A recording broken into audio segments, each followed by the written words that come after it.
Hello everyone, welcome back to my channel. I'm Brushes and Bunnies, and today we're going to be doing quite of a cool video. It's something I've been wanting to do for a while, and it's all about drawing from reference photo. I know a lot of you guys have asked in my live streams as well as in my YouTube comments, or the video comments I should say, asking me, do I draw with reference photos? And if so, what is my process? How do I find these photos? And also, how do you actually draw from a reference photo? So in this tutorial, we're going to be going through these steps, actually the steps that I take, whether it's traditional or digital art. I have been basically using the same sort of technique or the same sort of process. So to kind of get started here, I want to mention the kind of two reasons why I would ever use a reference photo. The very first reason is for portrait work. If I am doing any sort of portrait work, whether it be drawing a pet or drawing a human, I of course need to work from a reference photo. It's super important that you do get the likeness of the character or of the human, of the pet, as best as you can. It's very important that you study the reference photo, that you use it, that you know what you're doing, you know what you're looking for in order to get the actual likeness of the object, or the shouldn't call them an object, it's not very nice, but you know what I mean. Just sort of like the object, you want to make sure you draw as close as possible to the original thing. So of course, reference photos are definitely needed for that. Now, the second reason why you would need to use a reference photo is if you're a beginner, it is super helpful to learn from it. So don't be afraid to use a reference photo, to work with it, to learn from it. This is something that I do all the time, especially if I'm drawing something new, for example, a body, maybe a new posture, a new facial expression, a new animal, like a snake, for example, which I've actually never drawn. But if I were to draw one, I would definitely use a reference photo. So again, I just want to clarify, reference photos is, when I'm talking about reference photos, I'm not talking about actually, directly tracing on top of the reference photo. I'm talking about studying the basic shapes and sort of the movement of the object, as well as maybe the fur patterns, the color patterns, the curves and the geometric shapes that you can really see. And a lot of this comes with actually kind of training your eye to recognize these different shapes and patterns. But initially, to kind of start off with, I do like to follow this process, which I'm about to show you. Now, we do have a lovely model for today's demonstration. This is Bounty, the little dog. She is a lab, a black lab, and she belongs to a friend of mine who is also a photographer, so he took this photo. And yeah, shout out to him for sure. It's a beautiful image. She's a beautiful dog, and I thought I would use her for this demonstration. So for this demonstration, I am using Photoshop. I actually usually do use Photoshop for these types of purposes. In terms of finding the sort of structure of the actual composition, I will use Photoshop, and I will break it down with Photoshop. Whether it is traditional, if I'm painting, for example, painting this portrait of this beautiful dog, I would, in this case, also probably use this technique because I'm really not as advanced in terms of drawing dogs. But if I were to draw something I'm really familiar with, I would probably generally skip this process and just draw based on what I'm seeing, because I have actually developed my eye to see it. Now, what I do is I open the image in Photoshop, and I have the image available here for me to observe. The first step of observing is to basically to observe. I can't say observe. The first step to observing is to basically observe the shapes in the subject. So in this case, we're going to start off with Bounty, and she is looking up quite nicely. She has a beautiful expression on her face, and you see her body and her tail in shot. So what you want to do is you want to try to break this down into different shapes. Now, how I do this in Photoshop is I basically just take the brush tool and I create a new layer, and this layer goes above the reference photo. Now, in terms of breaking the image down into geometric shapes, I only do this when I'm actually drawing something that I just never drew before. For example, this dog, she is currently at a strange angle that I've never drawn before, and I would definitely need the help to figure out what sort of direction in terms of the shapes I will need to draw. And this is perfectly fine to do. It's perfectly normal to do, and it's actually something I would recommend that you guys do, especially if you're a beginner like I am in terms of drawing something like this. Now, the way I approach it, I open my image in Photoshop, I create another layer on top of the image, and I use the brush tool and I select a color that's quite bright that will stand out amongst the actual image. And the first thing that I do is I usually target the subject. So in this case, you can either do shapes like circles. You can either do a circle shape. This is a way to kind of draw the actual face like that. You could do it like that, or you could do it like how I'm doing it as of late, is by breaking things down based on geometric shapes in terms of triangles and rectangles. I also include a little bit of circles sometimes. It just really depends, but in terms of this dog here, you can see there's quite a lot of different geometric shapes. So how I would do things is basically I would start off with a certain angle like that,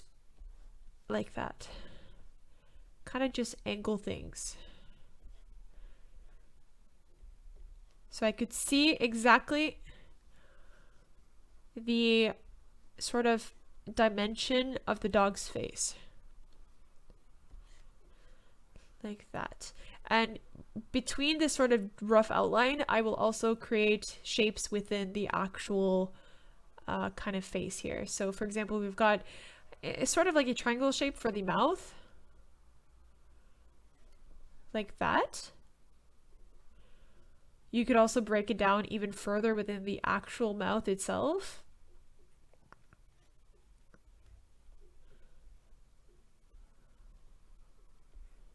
Like that. Kind of just break it down into shapes.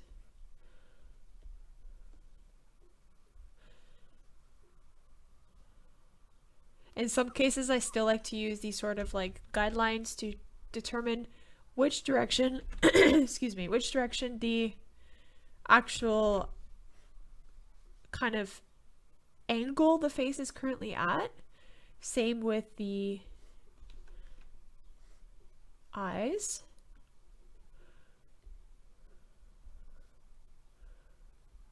Like that. You could also do these shapes for sort of like the rough patterns as well, if there are certain unique patterns to the animal. In this case, she's all black, but I could still see like shadow patterns. So I will just outline the eyebrows, for example.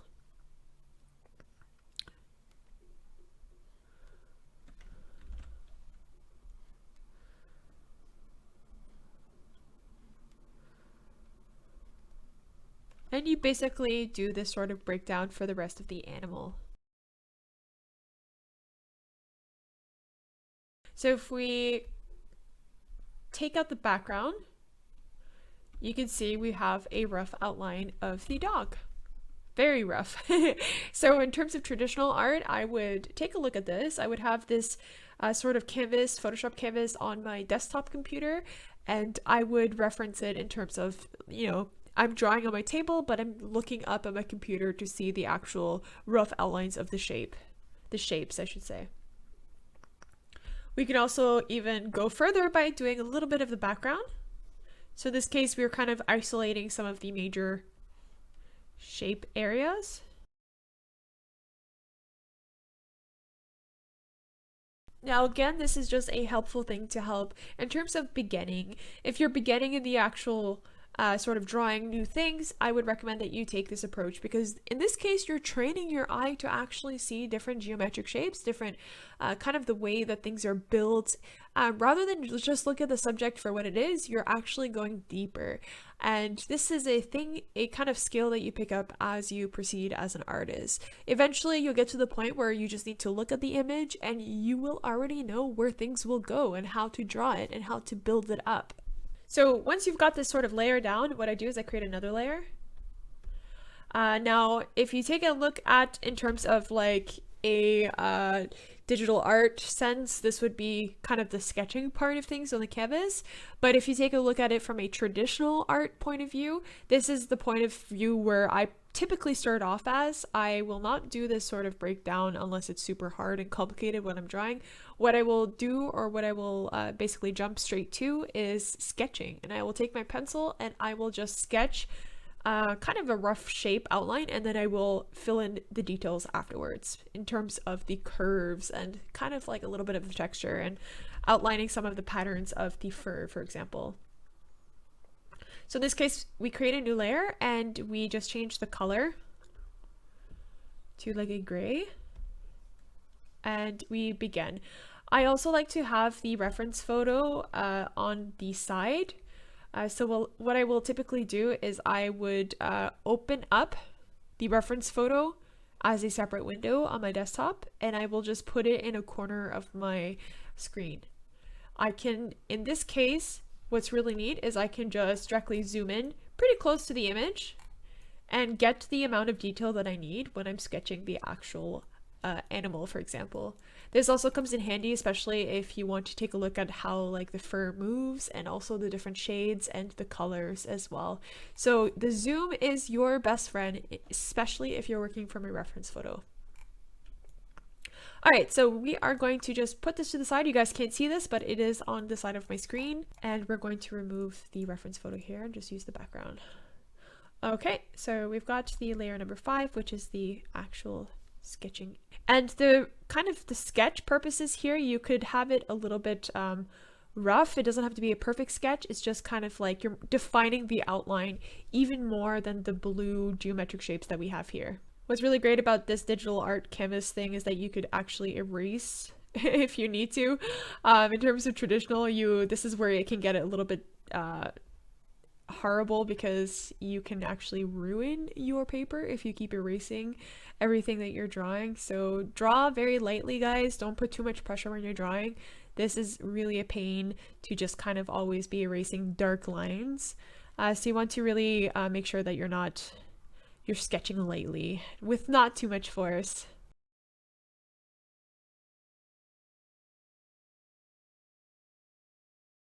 So the goal to this is to just basically kind of curve the hard geometric shapes that we have.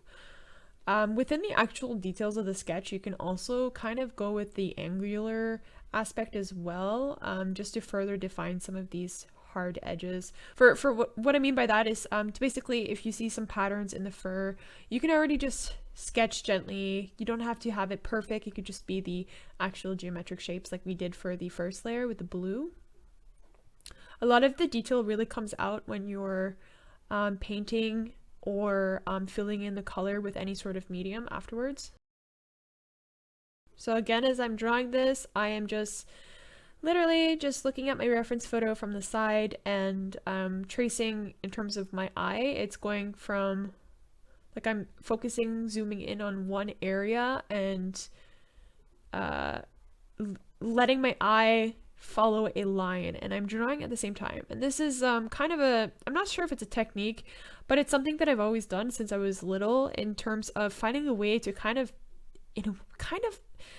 manually copy I don't want to say I'm copying it, but it is in a way where I'm just observing the details and observing the line shapes and where things intersect and how it kind of falls into play in terms of like the positioning of the lines.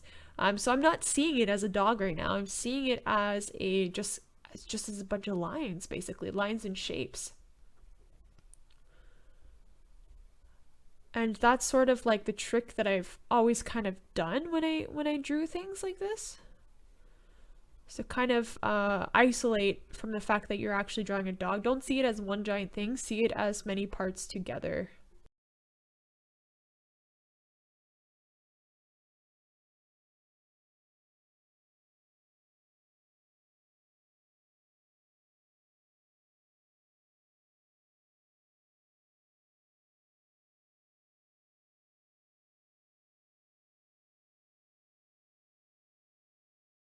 Okay, so now that we've got the kind of the rough sketch, the rough outline, doesn't have to be perfect, just basically shows where certain things go, a little bit more well-defined, well-rounded. You got the features as well. At this point, what I would do is I have kind of the initial sketch, and what I would do is I would even further define a lot of this stuff, especially around the face. And at this point, I'm also kind of assessing even more detail, where I'm focusing a lot on the reference photo. So if we pop the reference photo here, actually, let me pop it up in here. So if we look at the photo, whoops, in closer detail, I'm starting to kind of assess the shapes in terms of the fur movement and the shadows and the highlights. Okay, so there are a couple different things here. The very first thing is the kind of the movement of the fur. Okay, before I end up any sort of coloring job, I of course want to get the sketch right. That's the primary sort of aspect. What I like to do before I kind of progress is to kind of outline the general pattern shapes of the fur, and this will include also the highlighted areas and the dark areas.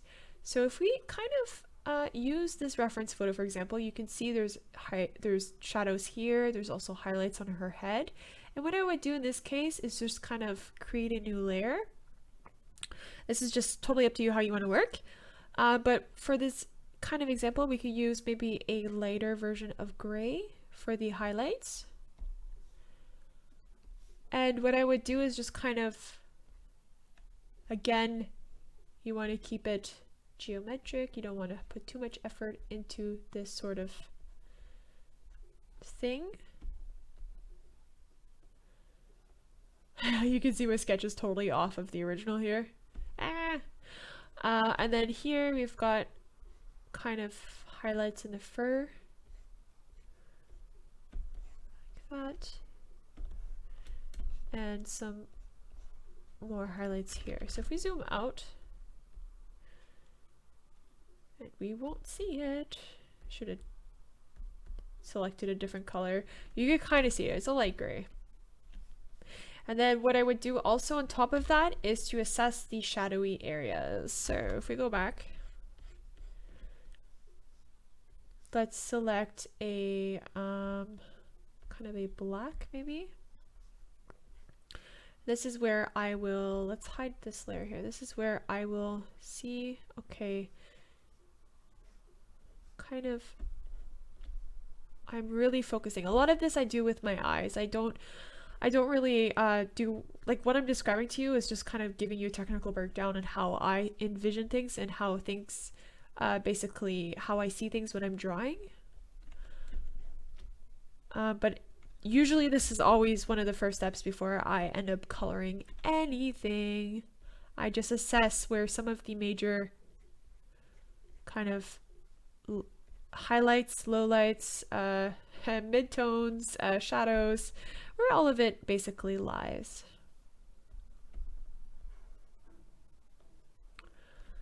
And because she is a black dog, I mean, technically everything is supposed to be shadow here. There's a lot of shadow happening.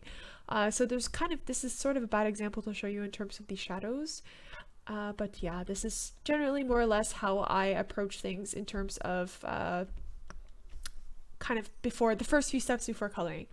Now, the other thing, the last thing that I double check before I even start coloring, because it's so important, no matter if you're coloring with pencil crayon, with polychromos, or if you're doing digital art or whatever, it's always important to double check the movement of the fur. This is what's going to give everything a more realistic look. Now let's create another layer. We're going to change this to a green. Just to kind of give you a vibrant color so you guys can see what I'm talking about. Okay, so now she's a short-haired dog, so it's a little bit harder to see, but generally speaking, every single animal will have a movement of fur. So what I mean by that is when you're taking a look at the fur, you can see there's kind of like a movement. It's kind of like a river. So for example, if we start up from here, from the eyes,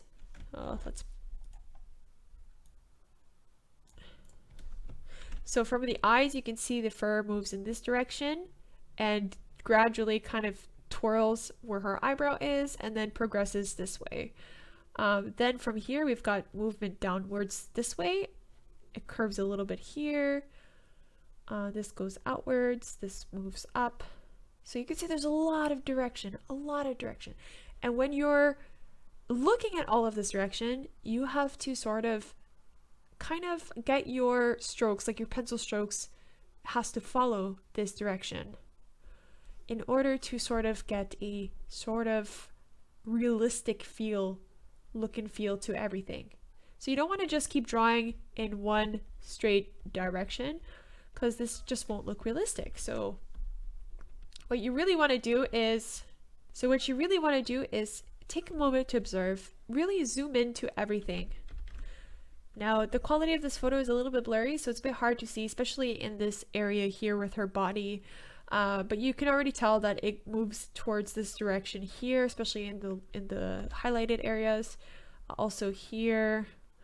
But in this case, for this sort of drawing, it would be mostly kind of a solid color rather than a lot of detail. So a lot of the detail would go in the face. So basically, I would do this assessment as I observe the image before I start the coloring job. I'm just going to go back and fix some of the some of the outlines here.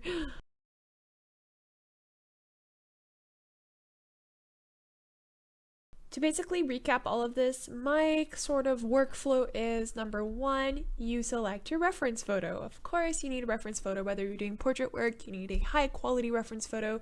And if you're just beginning, search online, go to Google, go to Pinterest is one of the sources I like to use the most. I also like to use Instagram photos. A lot of the work, especially in terms of pets and drawing animals, I really like to look at pets online. I think there's a useful source of information. I always typically credit the author as well, or the photographer, in my Instagram posts or my uploads.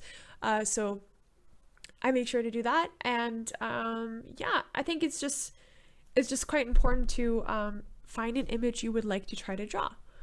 Number two, once you have this image, you have to break it down into geometric shapes. So this is really kind of the blue layer at this point. You want to break it down so that you see only the geometric shapes. This is super important. This is what will train your eye to notice how things are built. So don't see this as a dog, see it as something that is built with different lines and different shapes. And then as a recommendation, you can either do it as a sketch, or you could bring it onto Photoshop, for example, and just do it like the way that I just showed you. Step number three. So step number three is really the outline, defining the actual sketching outline. You could do this on paper with your pencil. This is something that I always do. I usually tend to skip this sort of blue step here with the geometric shapes, and I go straight to the actual sketch. Now that's because I, over the years, trained my eye to see shapes. And as I kind of got this sort of, got the hang of it, I just went straight to the actual sketching process. Step number four. Before I go to step number four, just to kind of go back, step number three, also the sketch does not need to be perfect. It's just something that could be rough. You can always fix it afterwards. Step number four, now we're talking about sort of observation.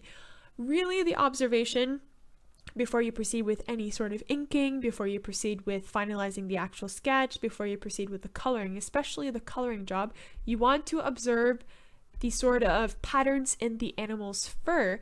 Whether they have white fur, whether they have maybe brown flecks in the fur, you want to kind of already gently outline these areas.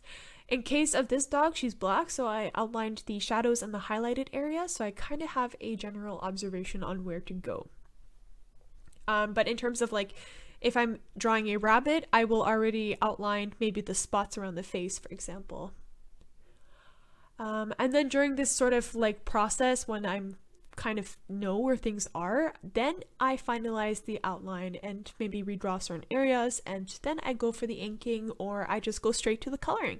But before you go straight to the coloring, which is step number 5, you need to observe the actual sort of direction of the fur, especially when you're drawing animals. You want to see where the fur goes, which direction, which movement, where does it curve on the face, on the body. This is what will make it super realistic. And in that case, you will sort of modify your brush strokes or your pencil strokes based on the direction of the fur. And that's about it. Those are my 5 steps in terms of how I proceed in terms of working with reference photos, and especially this is geared towards animals. I work a lot with, or like to draw animals a lot, so this is kind of like the thought process of how I do certain things when it comes to drawing an animal, and why I draw with reference photos, and why you should also draw with reference photos.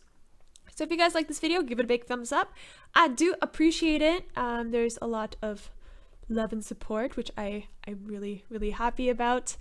Again, don't forget to subscribe. I do a lot of tutorials, live streams, and art videos. And yeah, I guess I will be seeing you next time. Oh, and there's also going to be a part 2 to this, which is going to be choosing your colors and how to color things in. Anyways, I will see you guys soon. Bye guys! Thank you guys so much for your support. Have a wonderful, wonderful day!